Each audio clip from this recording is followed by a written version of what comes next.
we live in a world where kids aren't going to get kneecapped or threatened or whatever. Now, that's great. That's good. But I also miss the personal touch. Mayo experience. Mayo experience. Mayo experience. Mayo experience. Experience. Welcome to the Pat Mayo Experience, the final NFL bet show of the season. It is Super Bowl 58, gold, silver, and bronze. You good people out there, thank you for tuning in all season long. It's not like we're going anywhere. We'll have shows for you, NFL shows, some fun shows with myself, Rob, and Cam coming to you in the months that are in between football. We got some draft stuff. We got some golf stuff. We have some fun stuff for everyone. So do not go anywhere, all right? So sub to Mayo Media Network so you do not miss out. Smash the like to the episode. And of course, as always, if you have not done it yet, sub on Apple Podcasts, sub on Spotify, leave that 5-star review. That helps us out tremendously. If you've been with us all year and you haven't done it, it would be great if you could do it right now, all right? So thank you for that. If you want to get in on the prop game this week or even the daily fantasy game this week, runthesims.com, completely free. Don't have to put in a credit card or PayPal or anything. Just put in your email and boom, you have full access to the site. So if you are thinking about getting some money down after you hear us talk and you're like, well, we could just fade what Rob, Pat, and Cam are doing, or just go to Run the Sims and see what the simulations say. You can make your best educated guesses and get that money down on the Super Bowl because I'm pretty sure you're going to want to do that if you're watching this show right now. So runthesims.com, completely free. And the DraftKings Listeners League is down in the description. It's almost full, so I'd suggest that you go in it. Then you can use the tools at runthesims.com, and everything will be good to go. I'll have a same-game parlay cooked up for the Super Bowl. That will be in my newsletter. That's completely free to join. Mayo Media Substack. You can hit down in the description for that as well. Rob Pizzola, thank you for being here after you just did 12 straight hours of Super Bowl props. I did 5 hours. It went by like this. I had a guest on every 10 minutes so we could shoot the shit a little bit and give out some prop picks. But I woke up yesterday before that stream and I was not feeling well. I'm still not feeling well. I've got like a cold or something like that. So doing the 5 hours when you're not feeling well, it's not the greatest, but you know what? It's Super Bowl week. People want to talk Super Bowl football, final time of the season. Why not go for it? So yeah, it turned out really well. We got a very good interaction on the show. I'm pretty happy and proud of it. And we had, Jeff Feinberg on as well towards the end. I can't remember what insane take he gave, but it was out there. Like he comes in hot every single time. And man, it's eluding me. It's sad, but he said something that was really off the rails yesterday. You guys, first of all, Rob, hot tip, Neocitrin, maybe 2 with a brown liquor, preferably like a rye scotch.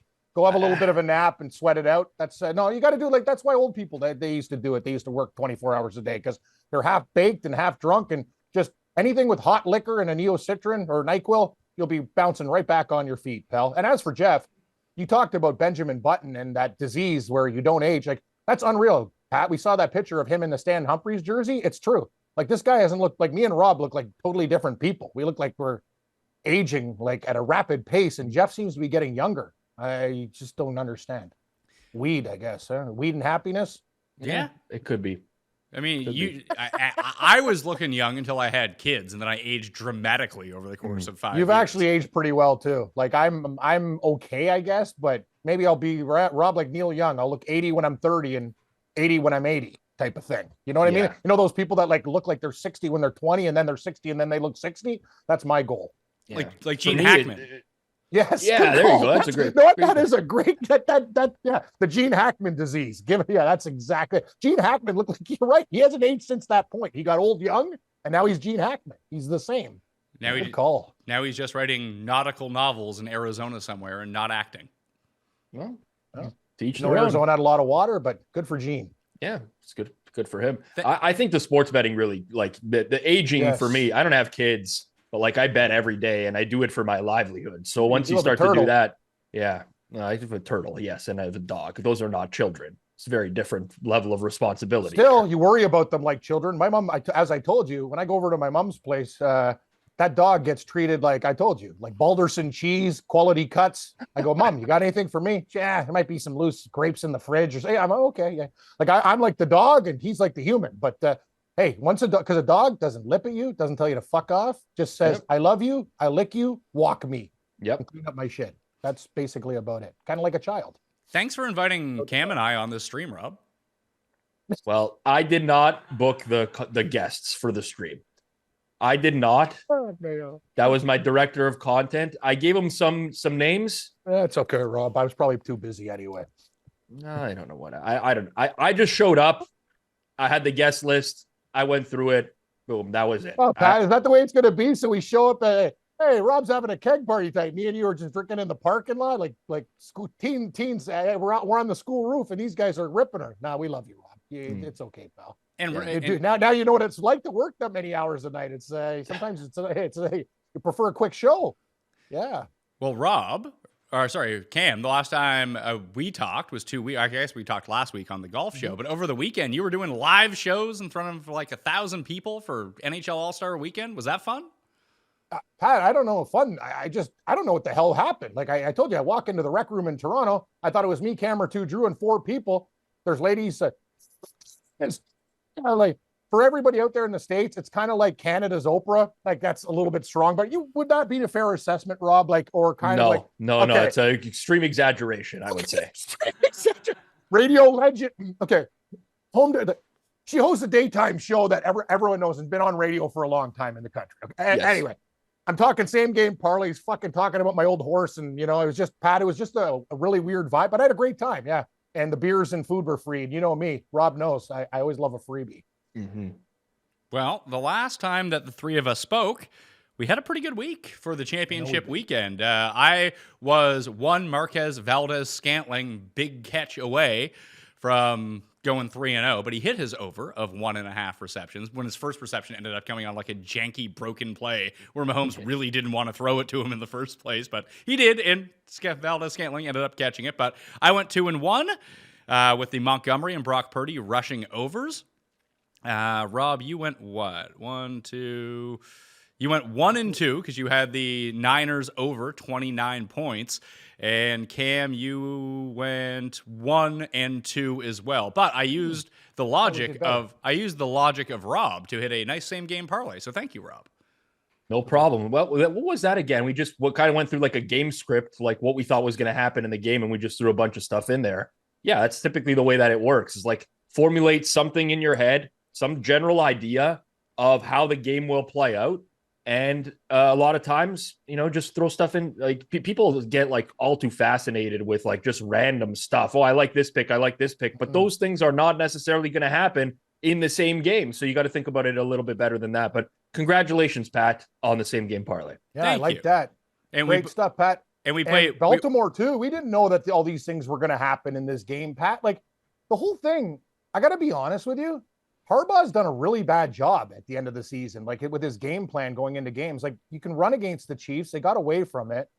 Lamar Jackson was horrible in that game, just throwing into triple coverage. The Zay Flowers fumble. Like, let's just say, Rob, would you say the sports books, Pat, and you guys, they cleaned up with all those Baltimore parlays? I know we hit San Francisco live and people got a lot of money back that way, but man, that was just really disappointing to see the Ravens just gag like that. They're just it is what it is, guys. Like people knock the Bills and all these other teams. The Ravens are they've been a playoff nightmare for years. They never come through. Yeah, it's a case of outsmarting yourself, right? Yes, like it's like, trying to get 2 steps ahead and you just end up getting like 1 step behind because Baltimore goes in and they think, well, KC is going to load up and try to stop the run in this game, so let's just throw the ball. And that was not a great idea because Baltimore's bread and butter running the ball. You don't want to turn Lamar Jackson into like a drop back passer where he's attempting 40, 45 pass attempts a game. So yeah, a little bit of like outsmarting themselves, bad game plan. I doubt the 49ers will do that. I think San Fran will have a pretty run heavy approach, whether or not Kansas City stacks the box. All right. Well, we did the golf best bet show together, Cam, and it is worth noting we were 8-10 on teasers going into championship weekend, and we hit both of the teasers that we played. So we're 10-10 for the year. So we are most definitely up money on teasers. But you did the golf best bet show with me as we tried a trial balloon for that, and everyone went 2-1, and we all hit plus money bets. So that's good. Pat, it was a lot of fun. I really enjoyed the golf market. I thought Fitzpatrick at one point could win the tournament. There's nothing worse in golf when you have everybody on the leaderboard, and I know we were on the same guys, Mayo, and I'm looking going, I look at my guys, +3, +4. Oh, Wyndham Clark, when I come back from the fucking rec room, is shooting a 60. You know what I mean? I'm just like, I don't have him.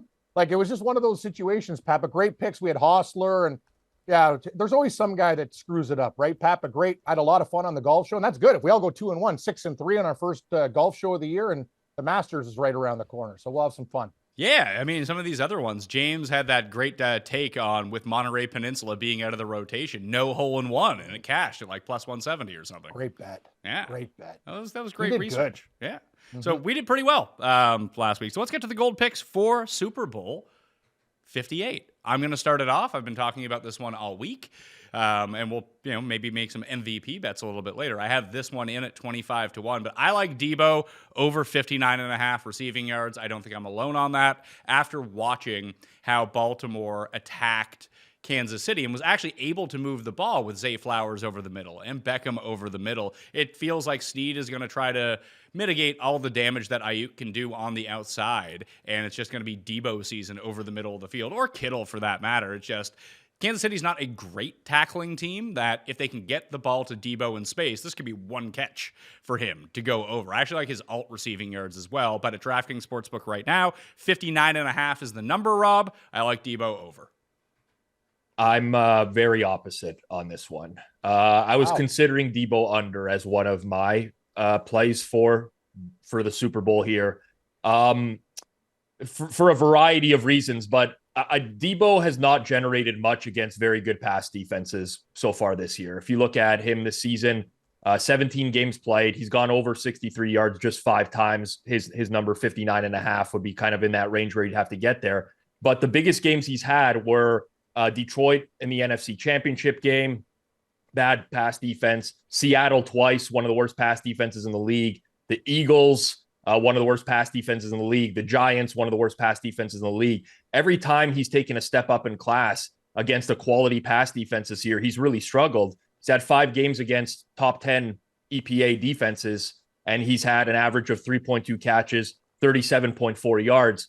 Why I particularly don't like him in this matchup, and I know a lot of people are on like the L'Jarius Sneed is going to shut down Brandon Ayuk, so let's pivot to the Debo Samuel side of things. But Trent McDuffie is the other corner for Kansas City that's been really, really good in man coverage this year, especially on in-breaking routes, which Debo runs more than pretty much any receiver in the league. And on top of that, Trent McDuffie's a great tackler. He's only missed 11 tackles all season long, where Debo tends to rack up stuff as yards after catch. I personally think you have to avoid, like, I'm going to be on the under on Debo, avoid big yardage in the screen game. And I think if he doesn't get that, he just doesn't run enough downfield routes, in my opinion, to exceed the receiving yardage. So I'm opposite on this. I actually think everyone is on Debo overs. I'm going to wait till the very last minute because this has slowly been climbing, as most of the props do at the Super Bowl. I'll probably be on the under on Debo. All right. Well, enjoy losing money on that one. I mean, I like it on our show. Like, it very well could lose. Yeah. We're not yelling at each other. Say, oh, yeah, nah. Like, no trolls. Hey, it's just, I'm playing this. I'm sticking to my guns. And you know what? We're going to have enough bets on the thing. So it doesn't really matter. As long as we have a plus day at the end of the day, who really gives a shit? What's really crazy is how this always happens on these shows, though. In particular, like I did the 5-hour marathon yesterday, and we have 30 people on giving picks. They could pick anything on the board, and somehow 2 people come on and they give the opposite of the same prop. That's and like crazy. We could pick anything on the board, anything. And somehow me and Pat, with literally like thousands of options, would have arrived on opposite props. I don't know. It's just weird like that sometimes how that happens. I will say this, though, Pizzola, if you gave us like 5 shitty underdogs, I best me and you we don't even talk every week before we do the show. And we're on mostly almost every same shitty underdog. That's the way we roll. Yeah. Wounded dogs. Well, is your gold pick the Debo under, Rob? It's going to be in the assortment. Almost certainly. I'll pivot. I don't want to go head to head on goals. Yeah, no, we can't. Guys, it's the last show of the season. Yeah, let's pivot. Let's leave that for Festivus. Give me something else, Pizzola. Come on. I'm gonna go under the D special teams props, under the sacks team heading. I'm gonna take San Francisco 49ers total sacks under 1.5 at +130. This is purely on the way that I think San Francisco is going to play this game, which is drop a lot of men into zone coverage, which is typically their style of defense, rush 4, not blitz a lot under their defensive coordinator, Steve Wilkes, which they haven't done all year. And then on the other side of things, you have a quarterback in Patrick Mahomes that is arguably the greatest sack avoidance quarterback in the history of the NFL. This has been the Chiefs in all of these dominant Super Bowl runs that they've been on in the past. He just doesn't take sacks. He knows how to step and work his way around the pocket, especially when there's just 4 rushers. So I think a lot of people are, overstating the Joe Thuney injury on the offensive line for Kansas City, because I don't think San Fran is going to send a ton of pressure in this game. I think they're going to play a lot of coverage. So I'll take the plus money under 1.5 49ers sacks at plus 130. Do you think that correlates with Mahomes rushing yards over if he doesn't take a 14-yard kneel down? That's one of the problems. That's a big problem too. Why can't you just do it like anybody? That's another thing. Like, come on, dude. Like, this stuff. Like, every other quarterback just gets the ball and hits it down. What's with the 3-yard pedal and then just take a knee? Don't be an idiot. Like, honestly, it's really stupid, actually. Like, Just take a knee. No one wants to see you stride back for a few yards. It's ridiculous when you bet his props. And you have to be aware of this stuff because a lot of people are going to take Mahomes over.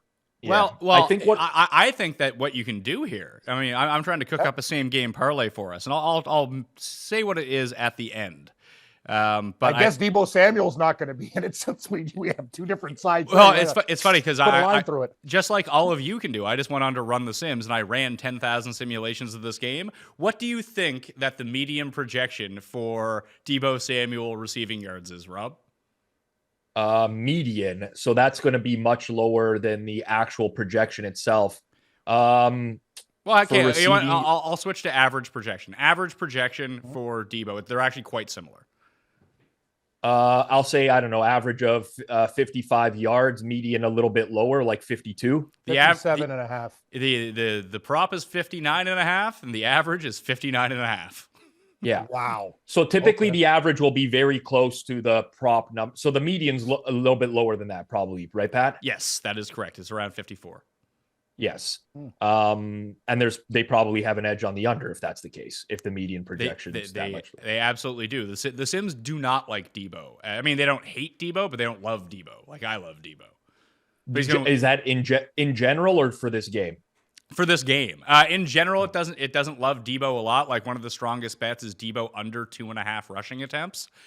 But so it depends on how you think they're going to play the game, essentially, because there's a little bit of, like when you're generating projections, like a lot of people love Deebo rushing yards over in the Super Bowl because they think, well, it's all hands on deck, final game of the year, he's going to get more carries, and that would like lend itself to obviously more rushing attempts just for this one game alone that you can't model with the past data. I don't know that I'm inclined to agree. Like they still have Elijah Mitchell as well, which they can run under they don't have to put Deebo in the back. Last time they put Deebo in the backfield regularly is 2021. Mitchell, what is he? 3.5, 2.5? Like something crazy low. 4.5 yards for Elijah Mitchell. Yeah. I love this, Pat, because usually you and Pizzola, like the simulations is your mistress, your lover, right? Other than your family. And Rob has become straight up android, like looking at the numbers and going under, where you become part human and robot equals cyborg because you're using the human element with your simulations with Deebo. Am I correct, Rob, or did I fuck that up? You're sort of correct, but there is a human element that goes into my simulations as well. Okay. Like if like their heart, like what do you tell me the human element? Rob has to program the simulation, so he has to input what he thinks is going to happen, and then run the simulations. Exactly, right? Like if I think that a team is going to come out with a pass heavy game plan that's been a run heavy team all year long, well, if I just run a sim off of the season data, I'm going to get the same run heavy thing that I don't want. So there's like a little bit of a manual. So it's a combo, but I do trust the output, Cam. So like once I put that information in and it spits out a projection, I do trust the projection. I will give you credit, Rob, because when you first started working at the Score, remember you were doing that hockey stuff with possession?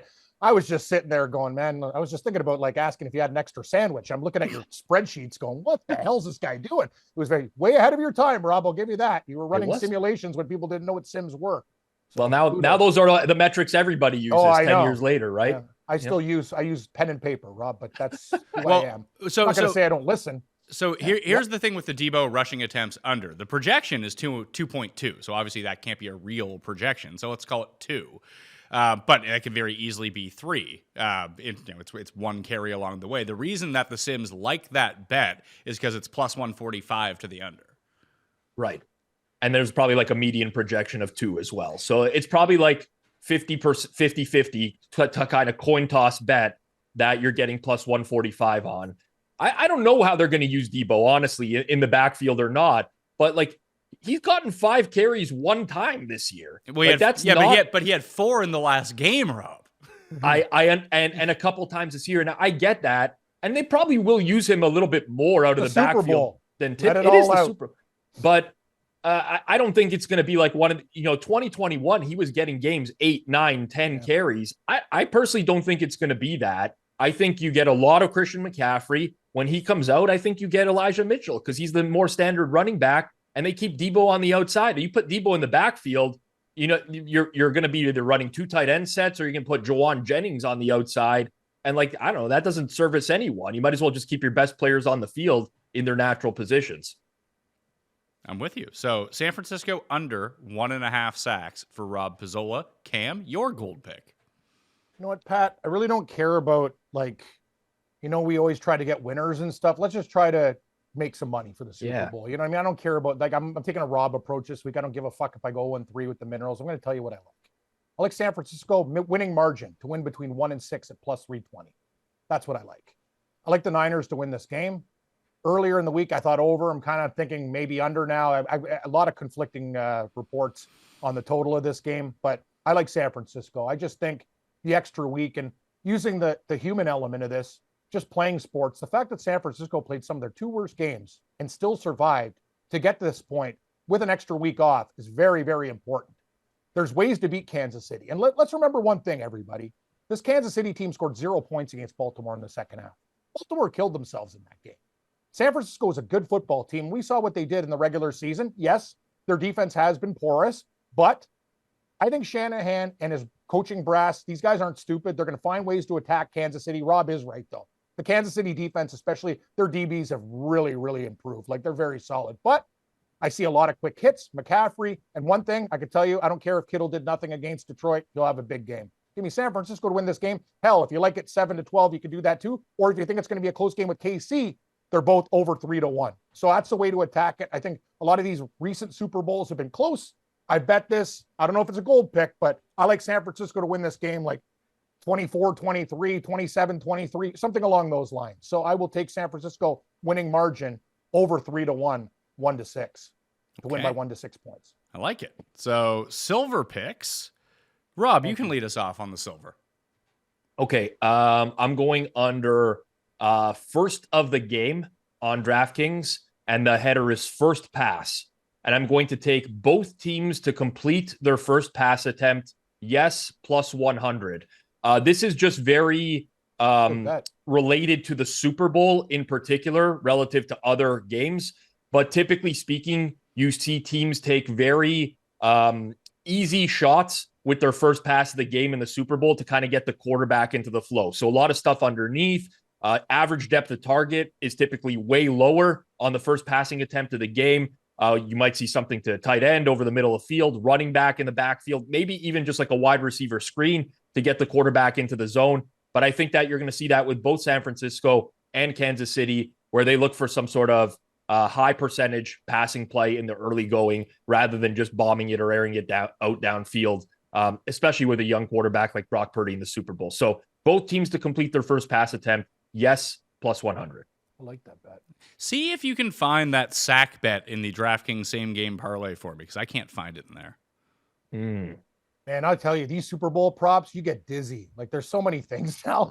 Oh man, Rob, remember when we first started betting? I'd literally call high employee 75. I'll take the over, the under, the money line, maybe one prop, MVP. I'm looking at this stuff now. It's just whoa, man. It's like calculus class. There are so many things going on right now. It's just this betting market. It's almost overwhelming. It's like having a board that's so big. It's like college basketball on Saturday. Sometimes it's hard to narrow it down because you like stuff. And I'm like, just give me a few less games so I can kind of focus my attention on this stuff. The challenge I have is I like betting. I like to have lots of betting options, right? I would much rather you give me too many things to bet on than too few to bet on. Agreed. So I'm with, but sometimes it's just really hard to navigate the amount. Like, I just want to bet Brock Purdy to have more interceptions than Patrick Mahomes. It takes me like 3 days to try to find these bets on sites because they're in like different sections and whatever. Just make it easier. Like, give me a better search function. Do something where I can find these bets quicker for the Super Bowl, because I want to bet this stuff. I will bet like over 100 different things, different prop bets, but it just takes me so long to find them. That's my only complaint. I like that we have options to bet, Cam, personally. No, I think I kind of agree with what you said too. Like, who wants to go to a grocery store with bare shelves? I want them to be loaded with stuff. But the problem is, Rob, you said it. Game specials, this, that. Like, there has to be a tab or a way we can just, I can't be doing this shit all day. Pat, you got kids. Rob's got a turtle. You know, I got things to take care of. And that's the whole thing. I can't be on these sites for hours and hours trying to find this stuff. It's ridiculous. You know what? Like, in my regular day life, I ask my Google Home for stuff. I honestly, probably 3 to 5 years from now, we're able to do that with the sportsbook as well. It's only a matter of time where you can just like, here's what I want to bet. And like, you can bet it and they'll just bring up the odds for you. So I don't think we're far away from it, but it's just a little bit annoying when you literally have to navigate through, 36 different tabs that have like 50 prop bets underneath each one. Anyways, first world problems right here. Could be much worse. But and AI is a real. Anyway, we're not going to get into the world because it's getting kind of scary. But anyway, let's just get through the Super Bowl. Well, my silver prop is going to be Christian McCaffrey over 90.5 rushing yards. This is one that the Sims love. They actually love the ladder on this, where you can play it like over 109 at plus 200. You can find like different ones. The projection is 115 right now. If you like the Niners to win this game, you don't see how McCaffrey doesn't just load up on rushing yards in this spot, especially against a weaker run defense. So 90.5 seems like pretty good for a guy that's probably going to get 18 carries in the game. Yep. Like, the only concern I have is the stinger for McCaffrey. But aside from that, it's a great matchup. Like, pure and simple, I think San Fran's going to run the ball a lot. Like I said, not make the same mistakes Baltimore did. I think they're going to do it successfully because they run a lot of concepts that Kansas City's defense, frankly, has just struggled with this season. So I think the sky's the limit for McCaffrey. Typically speaking, I don't like to bet like star players on their overs. I don't think you're going to find value on that a lot. I actually don't mind this one at all. It's just the concern of like the stinger or whatever, but it's a Super Bowl. Like, he's basically going to play unless his arm falls off at this point or another. So I don't mind this one at all. I think that there's some decent value there. All right. So that one is mine. Cam, your silver prop. Pat, well, there's so many things. I actually have like 30 things written down, but you know what? I'm going to keep this simple as well. I like McCaffrey as well. I think he'll get a touchdown in this game, but obviously to plus mine, I need Christian McCaffrey, same game parlay, nice and easy with San Francisco to win. McCaffrey touchdown, San Francisco win plus 130. I think McCaffrey has a huge game. I think they'll give it to him at the goal line.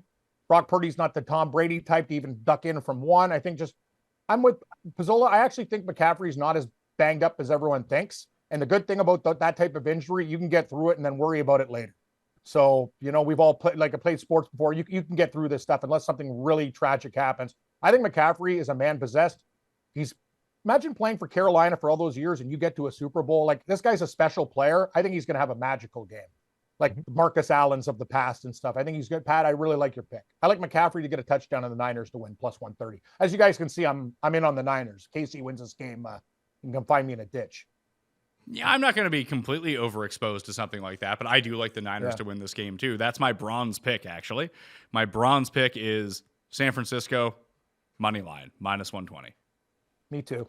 I'll do the exact same damn thing. I'm all in. But that's why we do props in the game. We do have, you're right, Pat. I am oversaturated with San Francisco sided stuff, but I do have, Pacheco, a couple other guys in Kansas City that I like in this spot. Rob, I'm really surprised about the sacks one, but I think Purdy might get sacked a couple of times, but you're saying because of Mahomes' elusiveness. How many times did he get sacked in the Super Bowl loss to Tampa Bay? Because I remember that was one game he got murdered. He did. Generally speak, I have to go back. I don't have all the numbers up in front of me. I was looking at it this week, and the amount of times that he's taken no sacks in the playoffs is actually like over 50%. He's just very good. Like, this is what for people who don't understand, like, what makes Patrick Mahomes, it's largely sack avoidance. Like, he is able to create plays and not go down and take an 8-yard loss on plays where all the other quarterbacks in the league go down. And we saw that against Baltimore too, with some of those plays where he was rolling, like, he kept the play alive for 10 seconds and made like some incredible passes in that game. So for me, neither of these teams has a great O-line right now, right? 49ers outside of Trent Williams, they don't have a great one. The Kansas City Chiefs outside of, across the board, there's nothing spectacular there. But I think you get a game where both teams will try to run the ball on the other. So you get fewer passing attempts for both quarterbacks, less dropbacks, all that built into the price. I think this should be like a pick 'em instead of plus 130. Okay. Interesting. Yep. I like it. So what is your bronze prop? The Debo?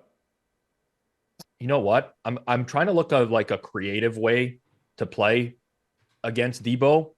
And I liked this at first there's cross sport props on DraftKings, and there's golf NFL props, and there's one that's what will be more total round 4 birdies made by the winner of the Waste Management Open versus Debo Samuel receptions. Oh, you got to take the golf. Wait, You can wait, go like hold 7, on. 8 birdies. Hold on. Okay, say that again. Whoa. At total birdies at 16? Total round 4 birdies made by the winner of the Waste Management. Oh, the winner. Phoenix Okay. Open. The problem is, it's like, I remember Scheffler won last year, correct? Yes, he did. Yeah, but he didn't have a lot of birdies in the final round. He had an eagle, and he maybe 4 or 5 birdies in there. So now you're kind of just getting into like the same boat as what I think Debo is going to end up with, which is in like the 4 to 5 carries range. I really wanted to find like a good golf cross sport prop, and I couldn't do it. So I am just going to go with Debo Samuel head to head with Pat under the 59.5 receiving. It's the final show of the year. Can't we all just be on the same you know what? page You're so we right. can go 9-0? No, You're but right. I don't want to tell you what to do. I don't want to tell you're your own man, Pizzola. I just want us to be a team for one time before we start fighting next year in week 1. You know what, Right, Cam? guys? You know what? You're right. I've approached this all wrong. I don't even care about the record. I literally don't. I just want to find good bets for the Super Bowl in some capacity, right? Like that's what I'm looking for. I want to find, it was on DraftKings yesterday, and I'm sure it's still there. I just don't know what the tab is. I'm going with a huge long shot. Player with the most receiving yards in the game, Isaiah Pacheco at 40-1. Wow. Is what I'm going to take. It happened once this year for the Chiefs already against the Cincinnati Bengals. I like this game for Pacheco a lot because I don't like anyone else. The 49ers play a lot of this zone coverage, drop 7 into coverage, and where they give up yardage is underneath. This is kind of like the basis of their defense. Now, that's not to say they can't get burned downfield or anything like that, but the Chiefs don't really have the guys to burn them downfield. Like, it's MVS, and he's going to drop like 80% of the deep balls that go to him. Travis Kelce, I think there's going to be like a huge emphasis on shutting him down in this game because typically speaking, that's worked for other teams. So I think the 49ers run the ball a ton. Maybe nobody accumulates a ton of yardage for the 49ers offense. I like this as a long shot. Like, I'm not suggesting this is one go out and bet everything you own, but at the price at DraftKings 40-1, I think it's we solid. can't even hold it against your record. We're betting out like it's like a golfer at 40-1. You're throwing it out there. You hope it works. Like Pat, I saw your golf picks, by the way. We're riding a few of the same guys this week, and didn't like that 3-round tournament last year. But I like that, Rob. You got to take a chance on this stuff. And you didn't tell us really, Rob, though, what side you're on. Are you do you like San Francisco? Because Pat and I are on San Francisco. So tell me you're a fan. So I like KC, but oh God. But like if this was a Sunday in the regular season, I wouldn't bet the game. As soon as the line opened, immediately I bet Kansas City. I thought that was going to be the best price I was going to get on Kansas City. And now the line is just sitting exactly where I bet it. So I'm not holding a valuable bet. I just think that a lot is being made of, okay, this is like the tightest gap between these two teams in a long time. If these teams played at the end of the regular season, San Fran would have been at least a field goal favorite on neutral, maybe even more. But the playoffs is a fundamentally different game.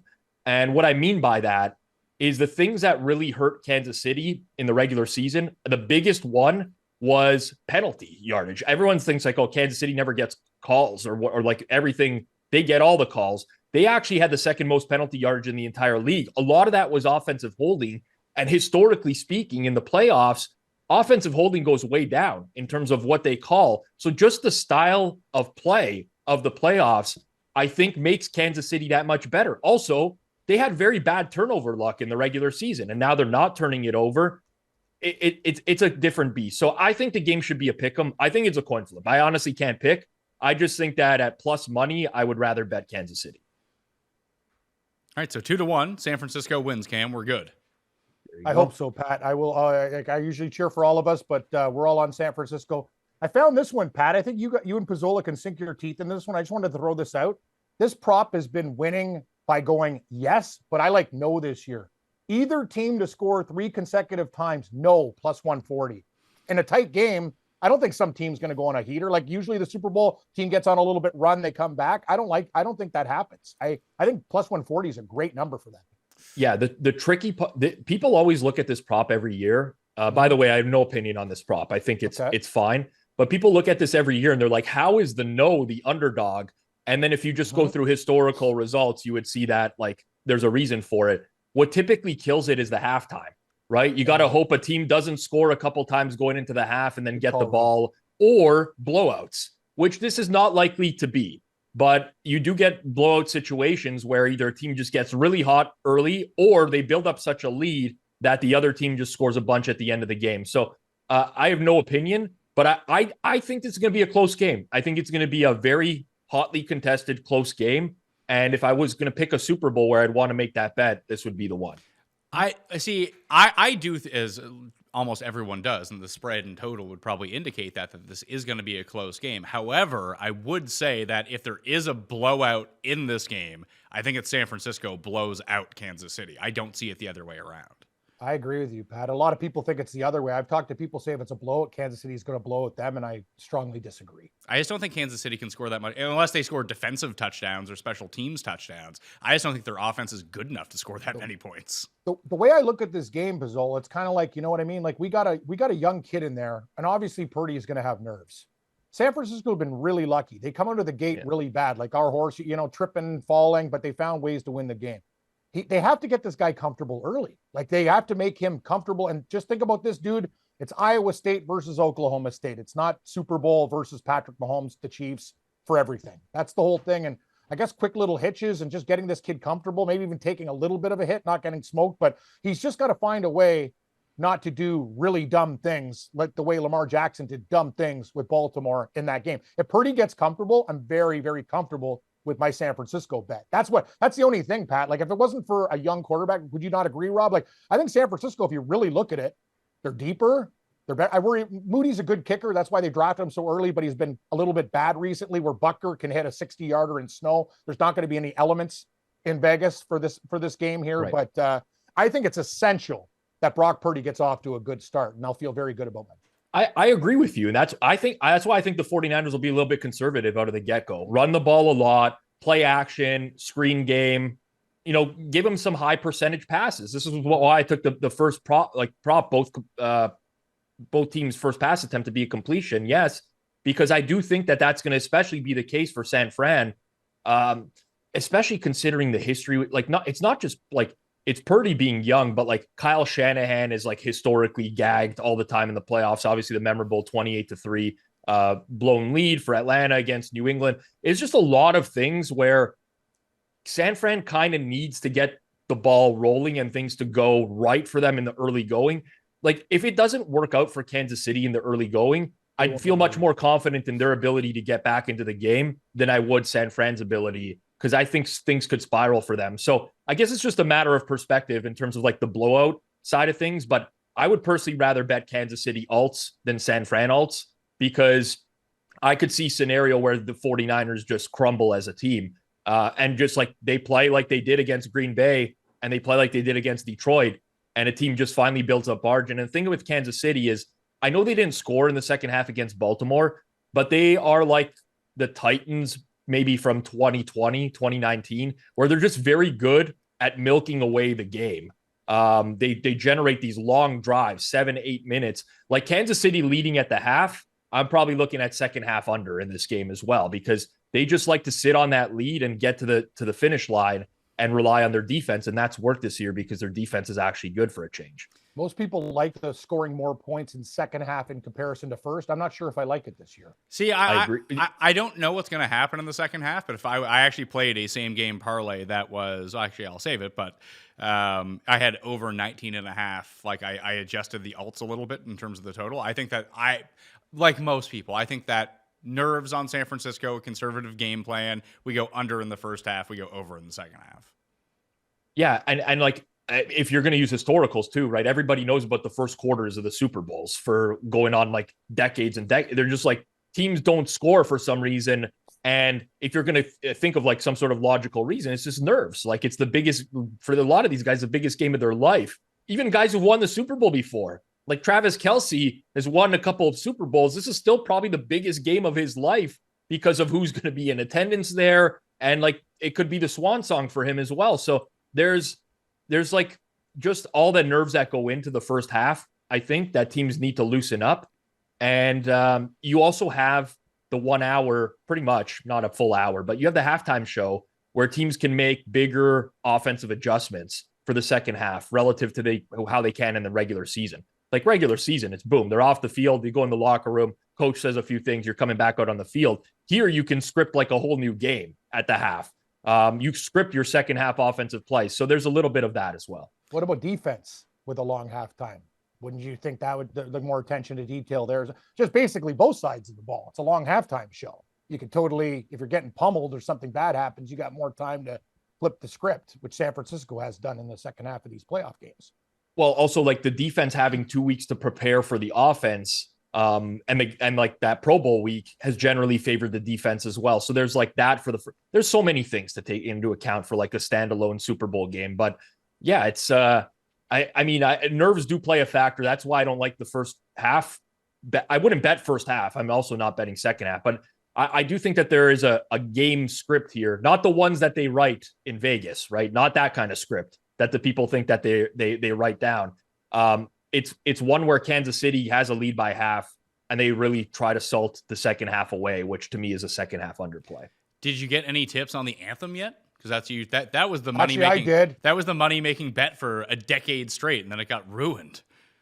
It's still Reba up in some shops. McEntire, right? And, Yeah. and didn't she have an under in the Atlanta Braves World Series game, Rob? Didn't it go under by 7 seconds or something like that? Maybe you can elaborate. I don't know. So what Pat is referring to is that the anthem time will there's going to be rehearsals typically on Friday, and lots of times that number you'll notice for anyone who's betting on Friday afternoon, pretty much like all the books that are posting anthem are either going to move at the same time or they're just going to take the number off the board, and that's because like the information will start to leak as to what the actual rehearsal times were. So no, there's been nothing yet, Pat, because that rehearsal hasn't happened yet. But that goose has, been cooked a long time ago. Every sports book on the planet used to offer anthem times, and now you just can't get very much anymore. Any other like potential novelty props, Cam, that you see out there that you just want to bet on? My girlfriend gave me one here with Usher. Was it- Usher songs in medley. Yeah, caught up. You got it bad. And if you're looking for a little value, Confessions and My Boo. I have 5. Okay. Do we get a Little John appearance? Can we bet on that? Is he That's still another alive? thing. Who? Lil John? Yeah, not Lil Little. Jon. Lil. I love. Lil. Remember the keychains, Rob? Lil Sports Brat. I used to have a Seahawks one, a Leafs one. Yeah, those little Lil Sports Brat. Yeah, They I should do bring them remember back. that. They're ahead of its time. But You know what? anyway, They will. At some point, they will just come back. That's how this all works. It's very trendy. It goes out of style. It comes right back in a few years later. very heavy keychain, more of a custodial type of thing. A guy with like 30 keys. Like you don't want that thing jiggling around your nuts or anything like that. It's a little bit heavy. You prefer your keychains to be lighter. Oh, I remember what I wanted to ask you guys. The Pebble Beach stuff, where people made the bets after the round and then complained that they didn't get paid out by the books. Some books did pay people out, though, and like bigly. Like people were parlaying like 10 people together for a top 20, just all the guys that were currently inside the top 20. And some books did pay them out on that. I mean, at the end of the day, it's the books. I mean, they have house rules. And the issue with this one is that for certain books, they were not specific enough about the conditions of, only this exact scenario happening. But there is like a catch-all in every house rule for every sports book that basically says that if there's an obvious error or obvious mistake, that those bets will be void. And to me, this is like an obvious mistake or an obvious error. It's a different story for somebody who might have bet it in the third round, like while the tournament was still in play or something like that. There, I think you have a legitimate case. And all those were paid out. Anything that was made before the conclusion of the round. But you know what? Yes. Yeah. But then people taking shots afterwards, like, oh, this line is still up and like this tournament's going to, I think that that's an obvious error. I would take the shot as a bettor. Don't get me wrong. Like I would, you're talking life-changing money. You could put down $20 to win $700K. Take your shot. Don't get me wrong. But I do think that the books are within their, limits to cancel those. I'm on the side of the sports books here, Pat, and you're not going to hear me say that much. Everyone knew we were watching the tournament. They showed tidal waves going up where people going to get murdered. Like that water and wind was so crazy. It wasn't safe to play golf. Like, what the fuck do you want these guys to do? Like I'm not paying out people for that. Sure, Wyndham Clark, if you bet him before the third round and he shoots a 60, God bless you. And I would sue you, actually, in fact, if I had Wyndham Clark before that round. I made a great live bet. Give me my fucking money. But the other guys who finished the round, when we knew, watching Golf Channel and all the weather reports, that they were not going to play, and there was going to be no Tuesday finish with Super Bowl and Waste Management. It had to be Monday, and they had to get it off. And we knew that was probably not going to happen. Sorry, people. Everybody wants a freebie. I'm on the book side for this one. Before or during, yes. After, no. End of discussion. We grew up in a different time. Like when we started betting, we were betting with like mostly like local bookies, paperhead accounts, where like if I took a shot like this with that bookie and then I had to go meet up to get the payout, he thinks you're a scumbag. Yeah, I might end up in Lake Ontario. Like I was, like I would be feared, but there's no repercussions for this stuff now. So everyone takes shots and there's just like an expectation that like everything is going to get, they hung a line. Too bad. You got to pay it. It's like, well, like this is in the spirit of the game with betting, right? Like we're all kind of looking to make, like, even when I'm betting, I'm looking to bet things I have an edge on, right? But obvious mistakes, you have to give some benefit, because you know what happens if they're going to pay out on every single mistake and they're forced to pay out on every single mistake, you know what happens? Same game parlays start to go away. Your prop offerings with all these things start to go away, and the offering just gets reduced because they cannot manage the risk and liability associated with these. So it was different for us. Like back in the day, Cam, of course, I would take these shots. I would bet it on the PPH, but then I would see it voided in my account and I wouldn't even think, I'm not going to call the guy and be like, oh, why was this voided? Like you just knew it's part of the game. You go, really? Oh, okay. Let's look into that bet. And I said it before, I actually used to call him when they post crazy things. You know what he'd do? He'd knock off off the total what I usually bet for being honest about it. Right. What kind of person's good? Like, you know what I mean? It's like, listen, I know that's whatever. I'm going to tell you that's the situation and you're not going to pay it out, right? It's just one of the, Rob, as I said before, we live in a world where kids aren't going to get kneecapped or threatened or whatever. Now, that's great. That's good. But I also miss the personal touch, the lasagnas, the sauce, the case of wine, the conversation in a bakery, wondering, I probably shouldn't have ran up that total. I probably should have been smarter, but you know what I mean? I think it works both ways. But the problem is with the new generation is they don't know anything else. They're always trying to pull a fast one on everyone. It doesn't work. You think company's going to give you something for free? You fucking moron. Like, it doesn't work like that. It doesn't work like that. But it actually does work like that. That's the whole thing. That if you do complain about this stuff enough, people do get stuff for free. And you see one person do it, then everyone wants to do it.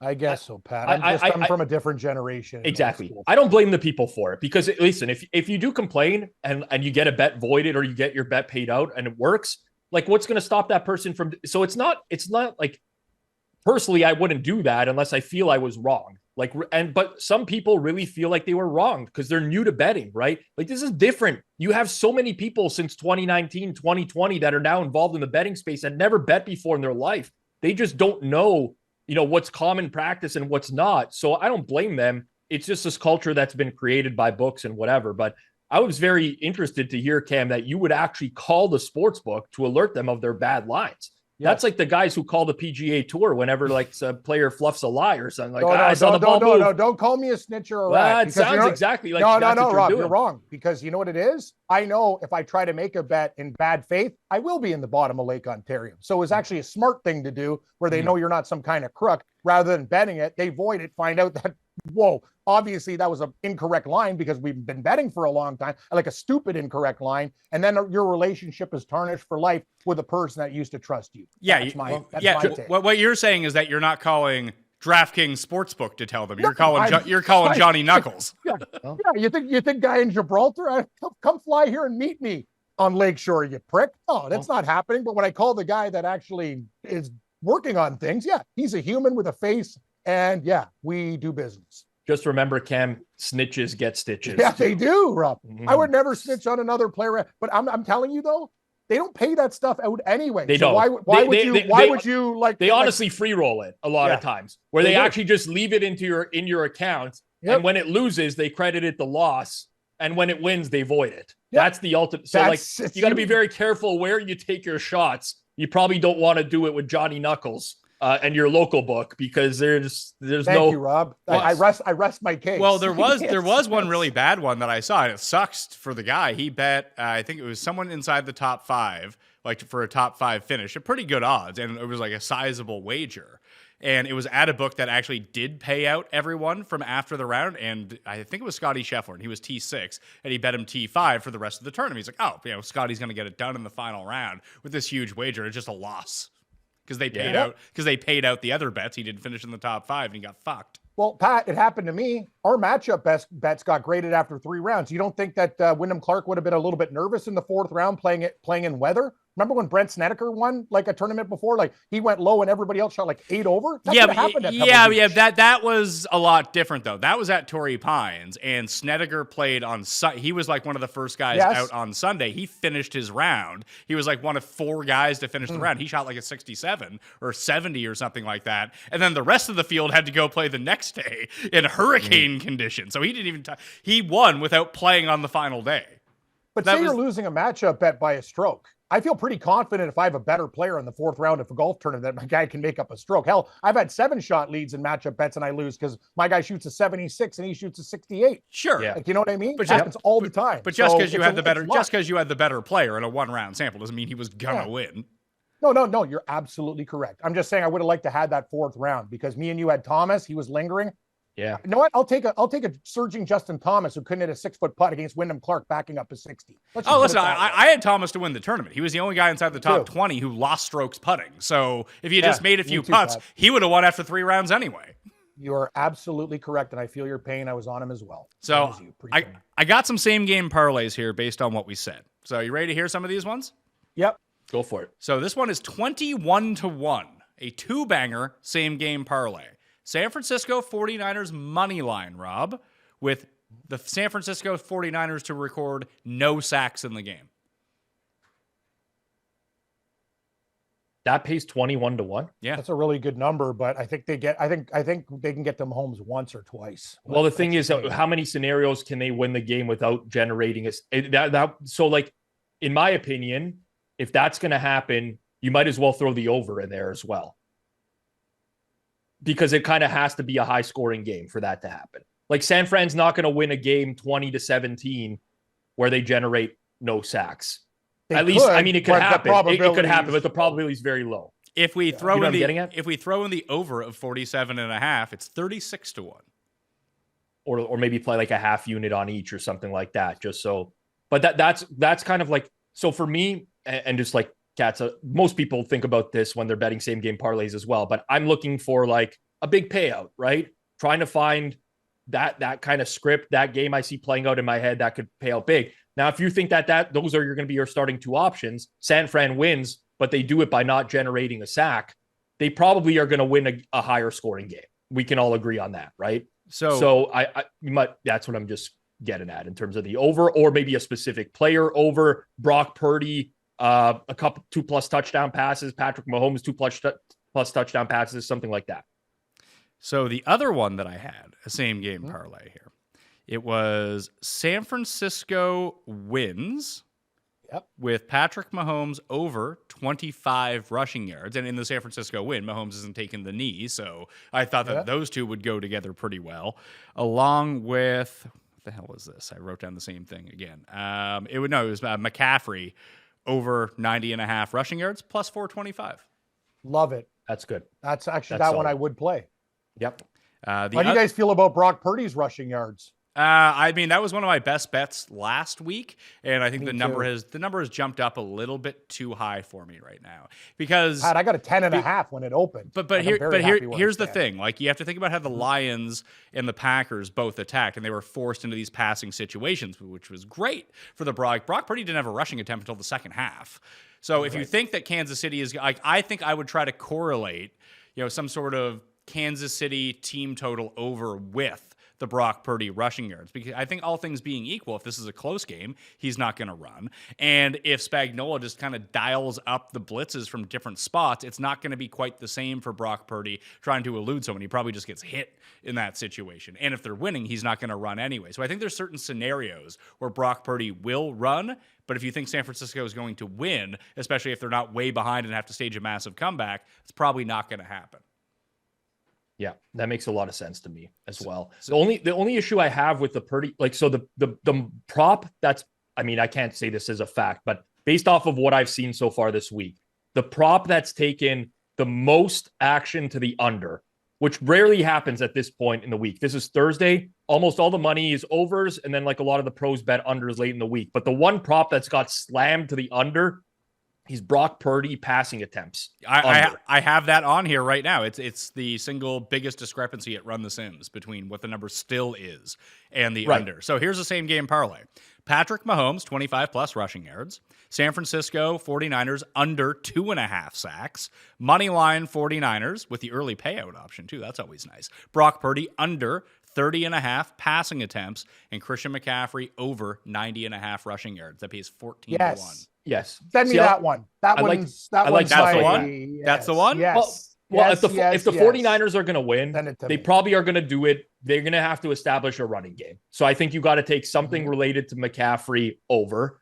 And because of that, Brock Purdy under on pass attempts. Like if they're leading for the majority of the game, they're not throwing a lot.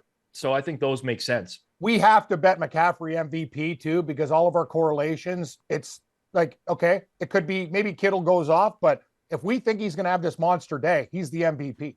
They opened up a line. I remember at some books just under 5 to 1. A lot of them have been really knocked down, but I think McCaffrey for MVP is a good price. Like think about what San Francisco is on the money line. For them to win, he obviously has to go bananas. Like I would think it'd be a good bet at like around, what is it, Rob, now? Like plus 450 DraftKings right now. That's pretty much right along It's a great price. Yeah. I'll take it anything over like 4.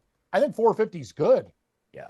And I think some people feel like he was hard done by in like the MVP conversation this year as well. He had a great year, man. Yep. I think McCaffrey's going to have a monster game. That's just Pat. I think we have to play it. I think you already did. I didn't play as MVP. So let's talk MVP for a second. Just I don't want to bet an MVP at 4.5 to 1. Like to just I'd rather bet Scotty Scheffler to win in Phoenix at 4.5 to 1 if you're going to give me a 4.5 to 1 bet. I bet Debo 25 to 1 to be Super Bowl MVP. Rob didn't. He most definitely didn't. But he is the type of player that, listen, even if you think that he only has, if you played the game 25 times, that he only has a good game 5 of those 25 times. His 5 games where he's like the best player in it, he wins MVP for sure. Yeah, like I like picking a non-quarterback for the 49ers. I like Kansas City. Mahomes' Super Bowl games have not been good, and he still won the MVP in both of those. Like you could argue that he shouldn't have won the MVP in either of those games. It's very likely that Mahomes is going to win it if the Chiefs do. The only scenario I could see is Kelsey has a huge game, and because there's like a 20% fan vote on the MVP, you get all the Swifties voting for Travis Kelsey as well. That's, I think, like the other scenario there. Or maybe it's just like all rushing touchdowns and Pacheco. But I like targeting someone on the 49ers. I mean, I honestly don't hate Debo. Like there is a realm of possibility where he has a big game. Like Trent McDuffie misses a tackle, he goes to the house on an 80-yard touchdown on a crossing route. Like that. How about Kittle at 70-1? That has to be played. Those numbers. It's like getting a golfer 30 when he's 70, Pat, because it's a good field. George Kittle, like if he has 2 touchdowns, which is it could happen.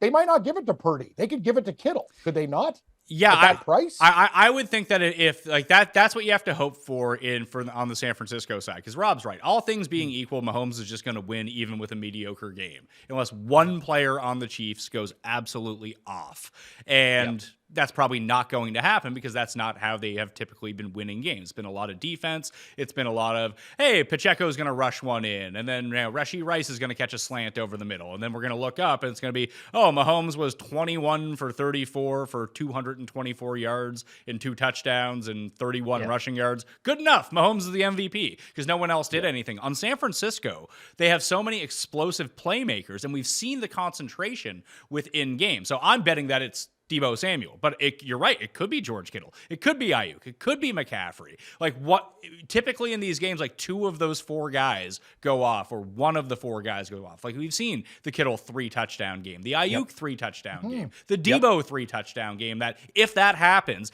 and Brock Purdy doesn't carry the weight that a Patrick Mahomes does. He's not just going to automatically win MVP because he had a mediocre game and the Niners win. Like someone else could do it in that situation. So that's why I'd be taking the long shots on San Francisco. I just find it hilarious how defensive players like Bosa and Greenlaw and stuff are in the same neighborhood of MVP as Kittle.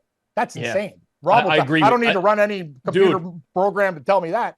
You know, defensive player to win the MVP is so hard to do nowadays in this NFL. Like the game that you have to put together and then hope that the offense does nothing. Like I think, honestly, you look at that price range, which you're just mentioning right now, of like all these defensive players at like 100-1 on both sides, Karlaftis, Chris Jones, Fred Warner, L'Jarius Sneed.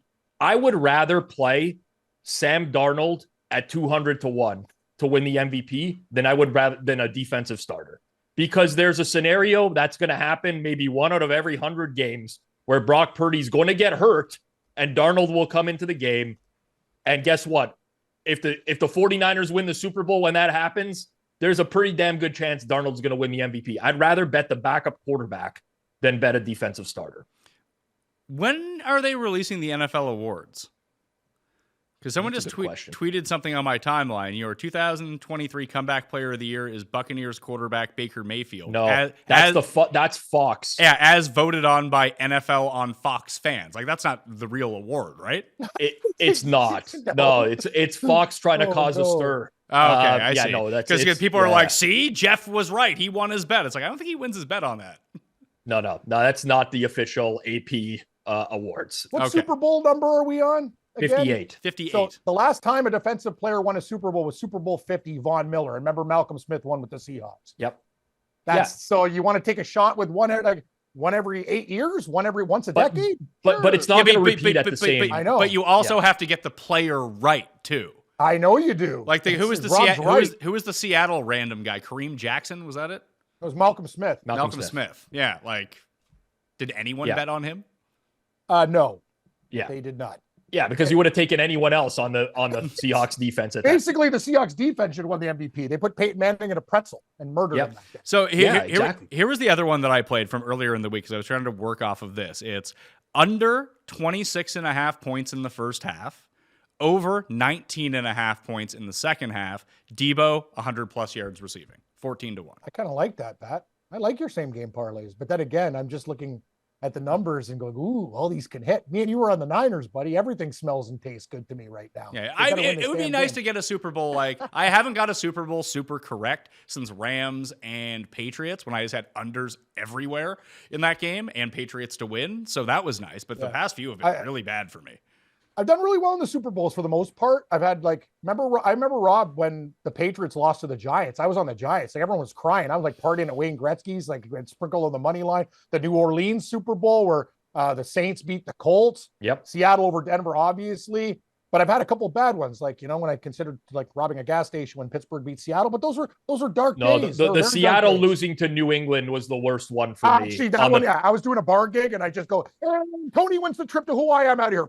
throw the mic. I'll deal with the money later. Bye. I just like ran out the door and like I'm literally like crying. I'll never forget Richard Sherman's face when that like he was just he could not believe that they threw the ball. I can't believe Seattle only has one Super Bowl. Like they could have three legitimately. But anyway, that's here nor there. Mm-hmm. What was the one that you got? Like Jeff and I talked about it, and it's funny because we didn't know each other at the time. But the one I got the most right was Packers over Steelers. Actually, Packers versus Rob will remember that day too because I was playing horses with his dad. I had Jordy Nelson first touchdown. Me too. And back then it was like it was a crazy number. Man, that Super Bowl rocked. Remember, Rob? They did the editing thing. We're dancing at Wags, and that was another magical day. Yeah, I've had some of the best days of my life Super Bowl and some really dark times where you're like, I really fucked up. Because it's one game and you're betting so many things that are attached to like the same outcome.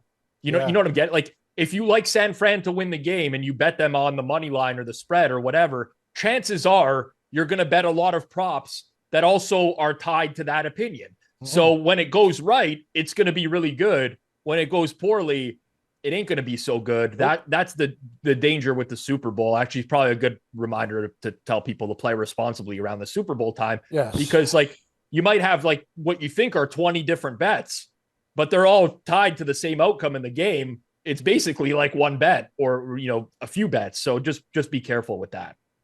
All right, that will do it for the Pat Mayo Experience. Super Bowl 58 best bets, the props. We made some MVP bets, some same game parlays, and I'll have all of that information in the free newsletter, which will probably come out on Saturday once we get the most information. And again, just go to runthesims.com, enter your email. You can use all the simulations. You can make your own custom projections for the game with a score and then run props off of that if you want. Rob, what do you got going on the rest of the week?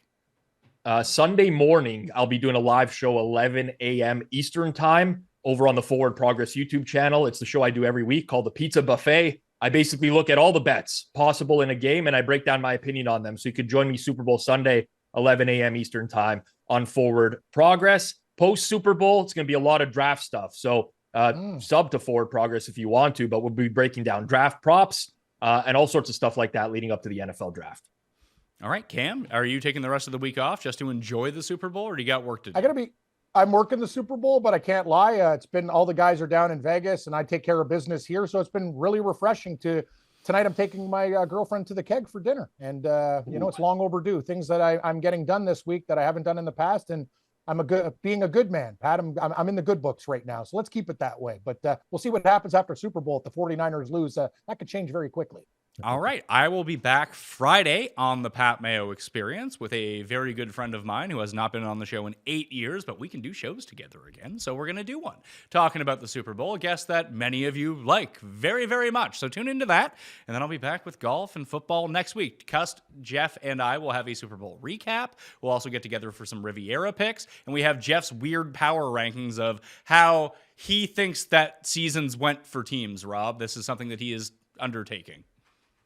I've got a glimpse of this before because we've talked about it on like a live watch along that I've done, but certainly Jeff has his he's got some interesting quirks. Let's just put it that way. I'm actually very interested to see that one because I'm sure he's going to take some team that had a horrible season, say they had an amazing season because they increased their draft equity and whatever. They got rid of this coach. It turned out to be a great year for them, completely forgetting about the fact that they actually had a terrible year.